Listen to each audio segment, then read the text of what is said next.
இந்த வீடியோவில் நம்ம யூஜிடிஆர்பி ஃபிசிக்ஸ் யூனிட் 9 இருக்கு இல்லையா, அதிலிருந்து ஆசிலேட்டர் பற்றி பார்க்க போகிறோம். ஓகேவா? Oscillator it is used to generate the signals. Signals வந்து இங்கே ஜெனரேட் ஆகும். இட் ஹேஸ் நோ இன்புட் நம்ம கொடுக்க தேவையில்லை. It uses the positive feedback, radio terminals, radio receivers, TV transmitters, TV receivers, high frequency heating and so on.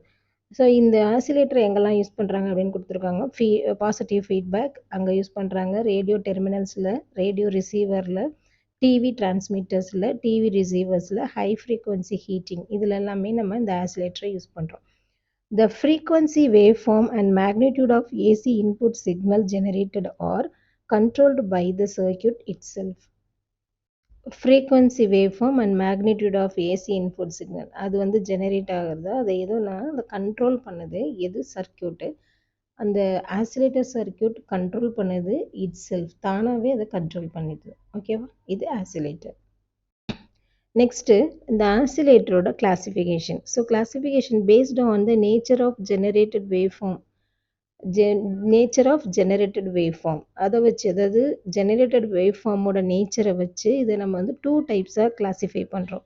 ஒன்று வந்து sinusoidal oscillators, ரெண்டாவது வந்து non sinusoidal or relaxation oscillators.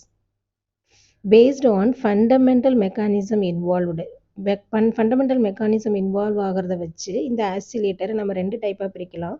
ஒன்று negative resistance oscillator, இன்னொன்று feedback oscillator. Fundamental mechanism வச்சு involve ஆகுது இல்லையா, அந்த மெக்கானிசத்தை வச்சு நம்ம 2 டைப்பாக பிரிக்கலாம். ஒன்று நெகட்டிவ் ரெசிஸ்டன்ஸ் ஆசிலேட்டர், இன்னொன்று feedback oscillator. Next frequency of the generated signal. இங்கே வந்து ஃப்ரீக்வன்சி வந்து ஜெனரேட் ஆகுது இல்லையா, அதை பொறுத்து எப்படி பார்க்குறோம் அப்படின்னா, ஃபஸ்ட்டு வந்து ஆடியோ ஃப்ரீக்வன்சி. ஆடியோ ஃப்ரீக்வன்சியை நம்ம ஷார்ட்டாக ஏஎஃப் அப்படின்னு சொல்லுவோம். இங்கே எவ்வளோ அந்தளவு ஜெனரேட் ஆகும்னா up to 20 kilohertz, up to 20 kilohertz வரைக்கும் நமக்கு இங்கே ஜெனரேட் ஆகும். நெக்ஸ்ட்டு ரேடியோ ஃப்ரீக்வன்சி, அது ஆர்எஃப்னு சொல்லுவோம். இங்கே ரேடியோ ஃப்ரீக்வன்சி வந்து 20 கிலோஹெர்ட்ஸ் டு 30 மெகாஹெர்ட்ஸ் வரைக்கும், 20 கிலோஹெர்ட்ஸ்லேருந்து 30 மெகாஹெர்ட்ஸ் வரைக்கும் நமக்கு ஃப்ரீக்வன்சி ஜெனரேட் ஆகுது. அது ரேடியோ ஃப்ரீக்வன்சி அப்படின்னு சொல்கிறோம். வெரி ஹை ஃப்ரீக்வன்சி விஹெச்எஃப் அப்படின்னு ஷார்ட்டாக சொல்லுவோம். இது எப்படி இருக்கும் அப்படின்னா 30 மெகாஹெர்ட்ஸ்லேருந்து 300 மெகாஹெர்ட்ஸ் வரைக்கும் இருக்கும். ஸோ 30 மெகாஹெர்ட்ஸ்லேருந்து 300 மெகாஹெர்ட்ஸ் வரைக்கும் இருக்கிறது very high frequency.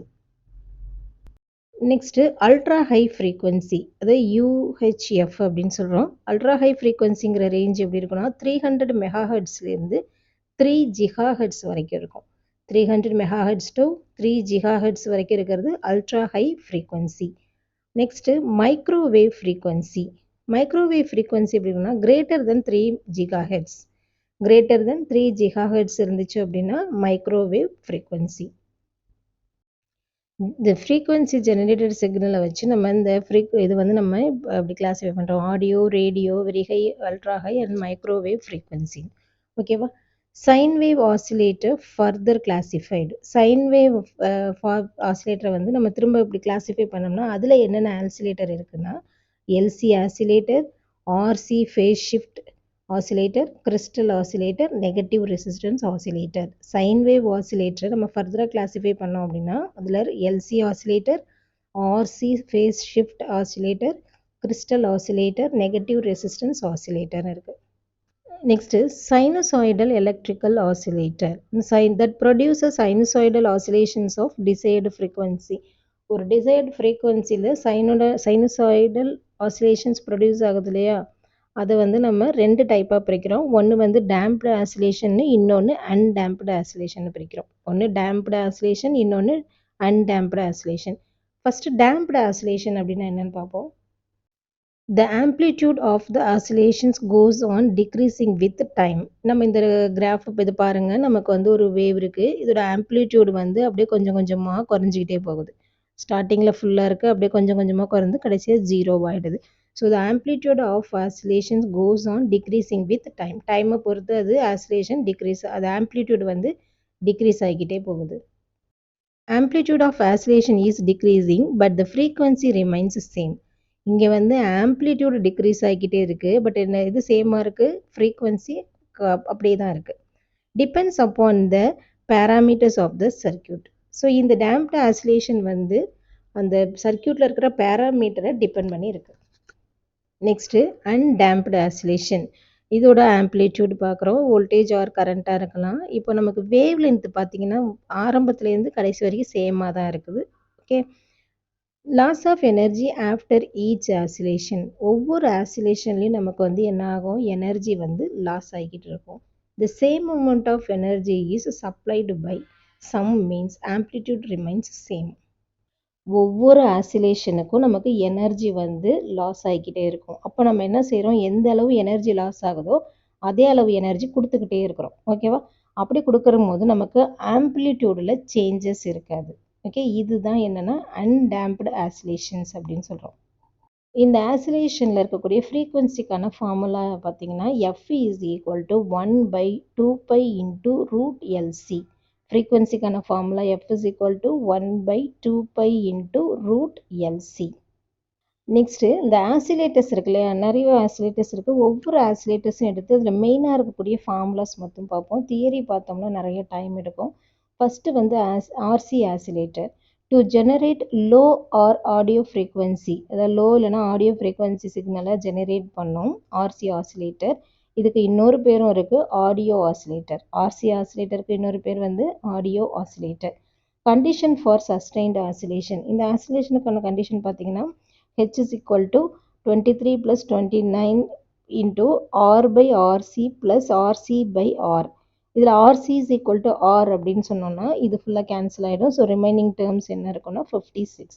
So ஆசிலேட்டரோட equation வந்து நமக்கு இதுதான் கிடைக்கும். Next VN bridge oscillator.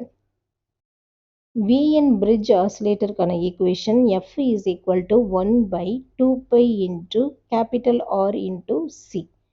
அதாவது VN bridge oscillatorல ஃப்ரீக்வன்சிக்கான equation F is equal to 1/2π R into R வந்து கேபிட்டல் R into C.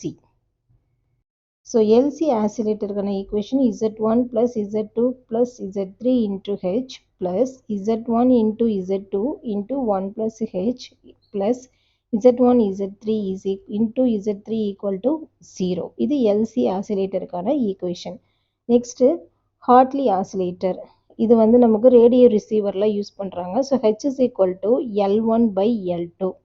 இந்த L1/L2ங்கிறது condition for sustained oscillation. Sustained ஆசிலேஷனுக்கான கண்டிஷன் L1/L2.